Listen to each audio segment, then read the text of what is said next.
안녕하십니까. 135 목장 박상호입니다. 저는 아버지, 어머니, 형 이렇게 4명의 가족으로 구성된 가정에서 태어나 어렸을 때부터 친구들과 어울려 축구와 게임을 좋아하고 친구들과 어울려 놀기 좋아하는 평범한 학생이었으며 교회와 하나님과는 전혀 상관없는 학창 생활을 보내었고 20살이 되어 대구 영남이공대학교를 가서 공부보다는 친구들과 어울려 평일, 주말 가리지 않고 놀기만 했던 1년의 대구 생활을 보내고 21살 군대를 가게 되었습니다.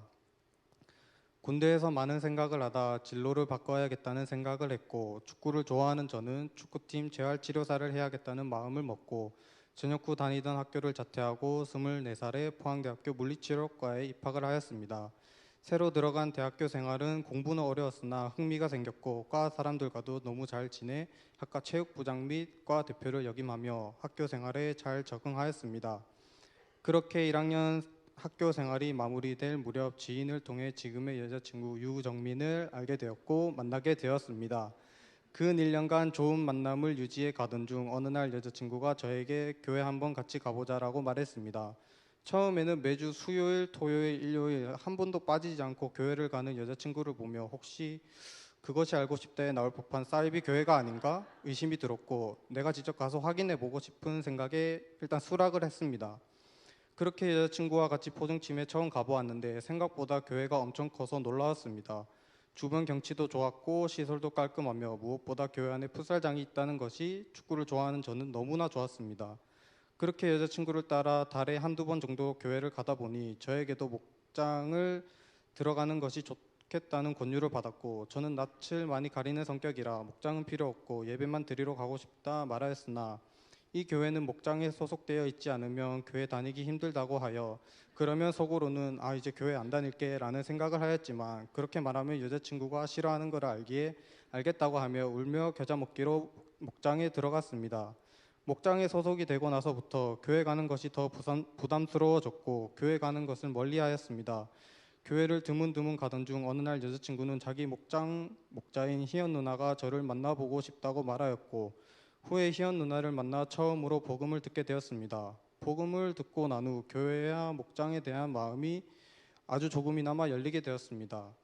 그렇게 2학년이 지나 3학년이 되었고 국가고시 공부와 성적 관리가 중요하여 1학년, 2학년 때 제대로 하지 못했던 공부에 더 집중해야겠다고 제 스스로 다짐할 찰나에 이육진 전도사님께서 저에게 연락이 와서 너는 이제 132 목장에 소속이 될 것이다 하셨습니다.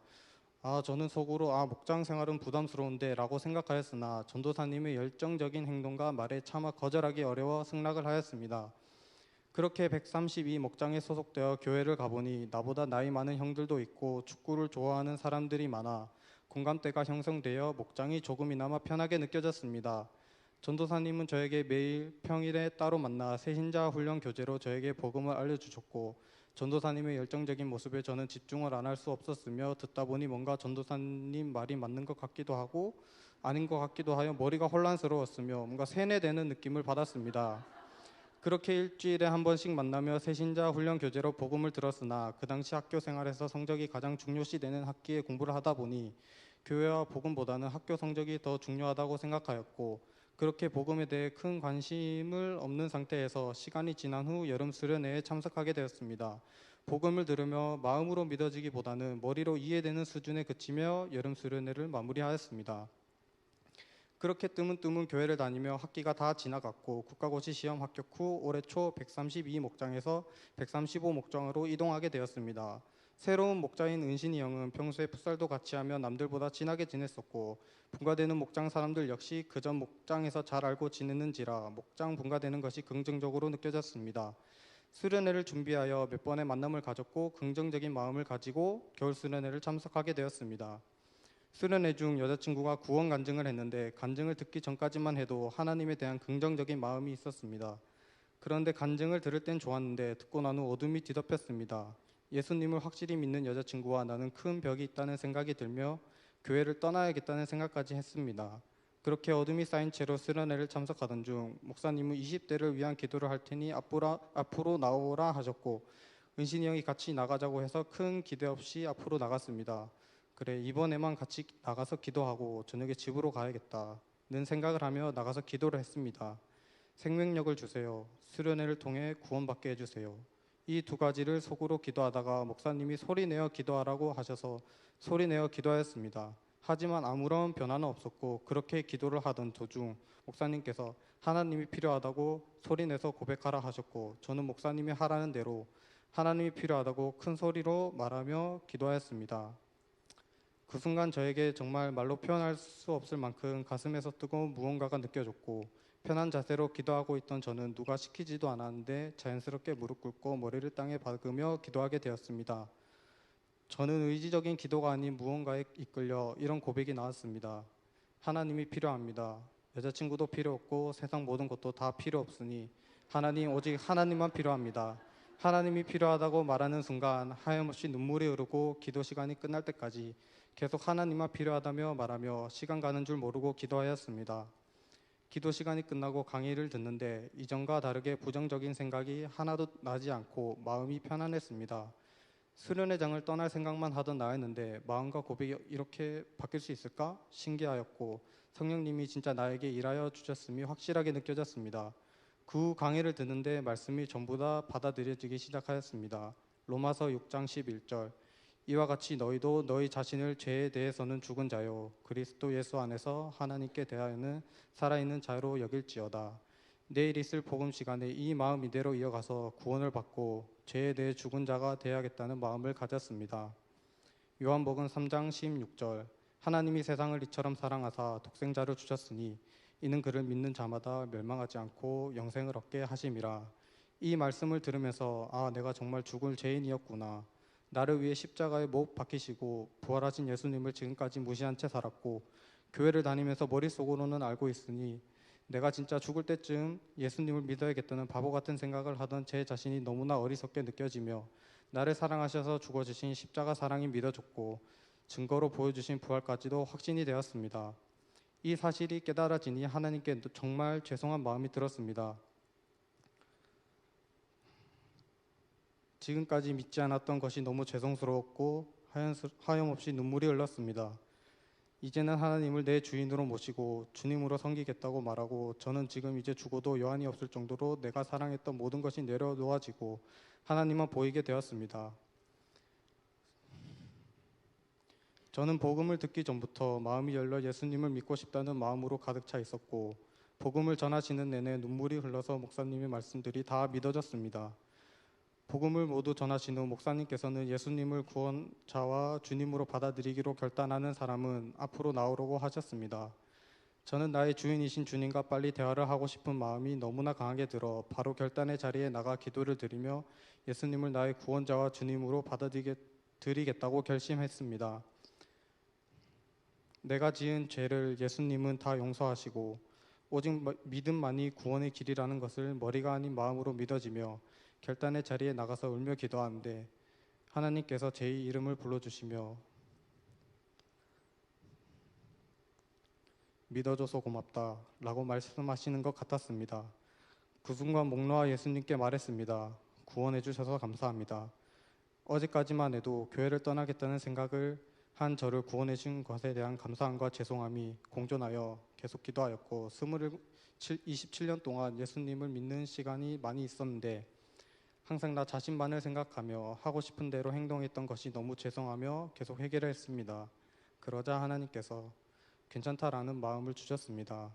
마가복음 9장 37절 누구든지 내 이름으로 이런 어린아이 하나를 영접하면 곧 나를 영접하는 것이며 누구든지 나를 영접하면 나를 영접하는 것이 아니라 바로 나를 보내신 분을 영접하는 것이다. 마가복음 10장 15절 내가 분명히 말해둔다. 누구든지 하나님의 나라를 어린아이같이 받아들이지 않는 사람은 그 나라에 절대로 들어가지 못할 것이다.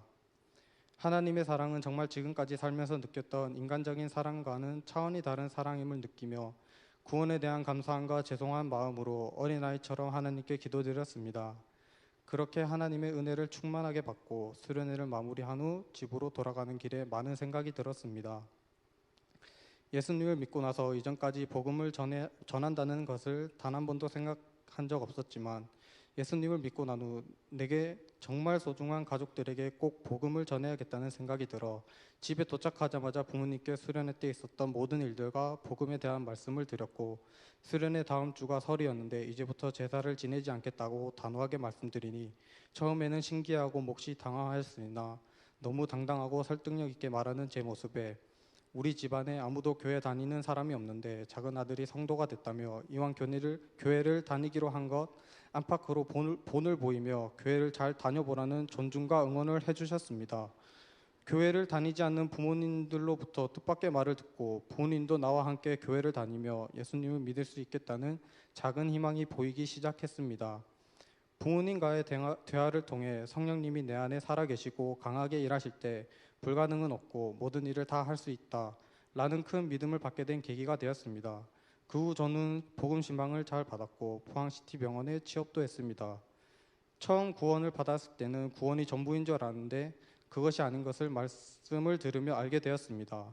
저는 무엇을 더 해야 하는지 목자에게 물어보니 은신이 형은 하나님께 기도해 보라고 했습니다. 저는 기도를 하며 질문을 했습니다. 교회에 연고도 없는 저를 구원해 주신 이유가 무엇인가요? 물어볼 때마다 항상 하나님은 알려주십니다.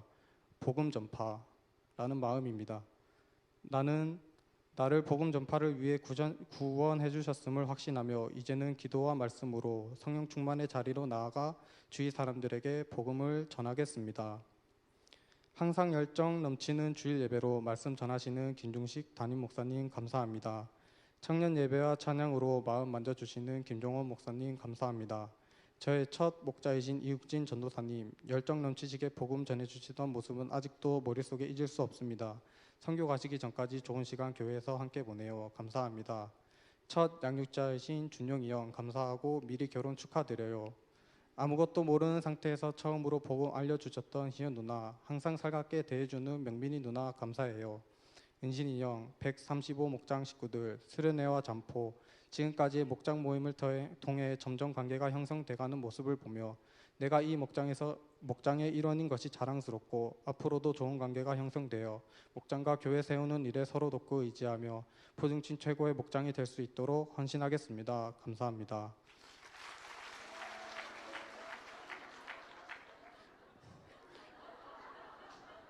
예수님과 상관없이 살았던 나를 이끌어주고 힘들 때마다 옆에서 수많은 기도와 응원으로 예수님을 믿고 교회를 다니게 해준 정민아, 고맙고 사랑해. 끝으로 포중친 교회로 인도해 주신 하나님, 구원해 주셔서 정말 감사하고 사랑합니다. 앞으로 무럭무럭 자라 교회를 세우는 사람이 되겠습니다. 감사합니다.